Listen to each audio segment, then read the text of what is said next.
Daniel Henry there. So let's take a look at some of those front pages. Actually, you've seen the Mirror already. Boris's Wine Time Fridays in that fridge. Then in the Daily Mail, perhaps part of Operation Fight Back there. Starmer, the COVID party hypocrite, a picture from April the 30th of the opposition leader having a drink with, I think, sort of 3 or 4 people there. And then the Daily Telegraph, Plan B to be scrapped as PM plots fight back. And there's a list, quite an interesting list of people coming to help the Prime Minister, including, I think, Sir Linton Crosby there, I can read. And then the Times, you are in last chance saloon. The PM is warned, ministers losing patience over those lockdown parties and citing some members of the cabinet, actually. So there we go. The general picture, not quite as bad as it's been in the past few days, but not great either. Well, let's join me now. We have 2 leading commentators, Lord Danny Finkelstein, Conservative peer and Times columnist, and Sonia Sodha, chief leader writer for The Observer. So then, Lord Finkelstein, I mean, what do you think the route out here, if there is a route out for the Prime Minister? I don't think there is a route out. I mean, look, the technical route out, clearly their plotting is Sue Gray rules that although he made misjudgments, which he's apologised for, he didn't technically break the rules. This was his own garden or whatever it will be.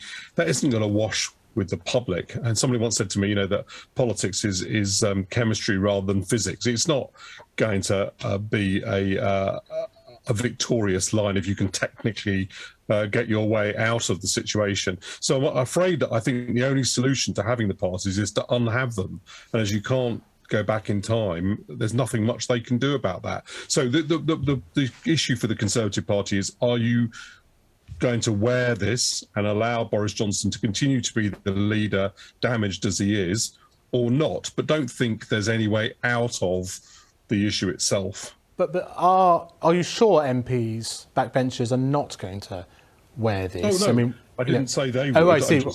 I'm just saying that's the choice. I think that it's quite possible that he'll find a way out with backbenchers, but it's not possible to find a way out with the public. And backbenchers could then get themselves squeezed between the imperatives of Boris Johnson and the imperatives of the public, which isn't a position I'd personally like to be in. Yeah, I think that leaders of political parties have great reserves of political strength. It isn't by any means certain, even when the logic is as strong as it is, that he'll fall as a result of it. Well, my personal view is that he should, but that doesn't mean that he will. So, Sonia, bringing you in now. I mean, clearly it isn't just about ministers and the Prime Minister. There's been a cultural issue with civil servants in the Cabinet Office in number 10, given what we're seeing in the Mirror in terms of the Friday night wine clubs. Yeah, that's right. But I don't think we should let that distract from the fact that, there was clearly a culture at the top, and that started with Boris Johnson. And one of the reasons actually why I think the revelations in the Mirror today or tonight are so damaging is because they really pull the rug under any remaining vestige of the Prime Minister's defence. We were told that he went down to give a speech to, a gathering in the garden that he thought was a work gathering, not a social gathering, even though there was food on trestle tables and people were told to bring their own booze, and that he addressed it and went back inside. And now with hindsight, he should have told people to come back in. But we were sort of led to believe that this was a one-off. Now the revelations tonight suggest, according to sources, that there were regular social gatherings in Downing Street on Friday nights.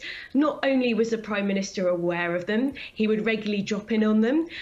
Staff felt like he was encouraged them. He was saying to people, "Oh, were you letting off steam?" So I think it's clear that this doesn't stop and start with Downing Street, as some of the other revelations this week have shown.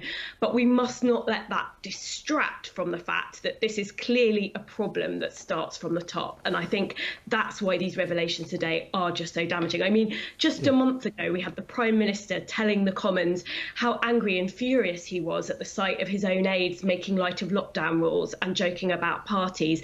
And now we hear from sources that he was popping in on them, and it happened on several occasions. But for both of you, I mean, the case from him and from his team will be, they made decent calls in the latest phase of the pandemic on Omicron. The economy is just starting to get back on its feet again, and that there's no real alternative right now. Yeah, I've always thought that one answer on some of these things when you haven't got a better one is, let's have a sense of proportion. But the problem he's got is that the public does have a sense of proportion, and the sense of proportion suggests this is a very big issue. For Conservatives who think that, who want to think, and I understand that, this is just about a few people having some drinks. It's not actually. It's about whether the people who set the rules and have the power to set the rules and who set really extraordinarily draconian rules which were designed to keep everyone safe, have to keep those rules themselves. It's a very big issue of principle. It's not, it's important not to trivialise that, and the public's reaction to that reflects it. So I think that the only possible political route is to try to get to Sue Gray, treat that as an exoneration of the Prime Minister, even though it won't be, and keep going. But I don't think that's going to work. Well, the other thing we've seen tonight is in the front page of the Daily Mail, some allied to the Prime Minister, we've seen trying to point the finger at Keir Starmer. Do you think that's going to work? Sonia Sodha? I don't personally. These are old. This is an old story. It first came out last summer.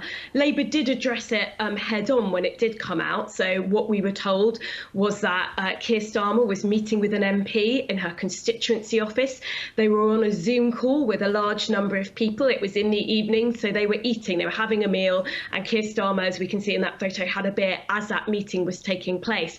I think that defence is pretty sound, actually, unless someone can provide any evidence to the contrary. So I think this is a paper that has been more sympathetic to Boris Johnson, trying to distract from the very real crisis and hypocrisy surrounding the Prime Minister with an old reheated story about the Labour leader. And Danny, just quickly, the Chancellor, I mean, there's potentially some big decisions to be made on spending a lot of money helping with energy bills right now. Always tension between number 10 and number 11.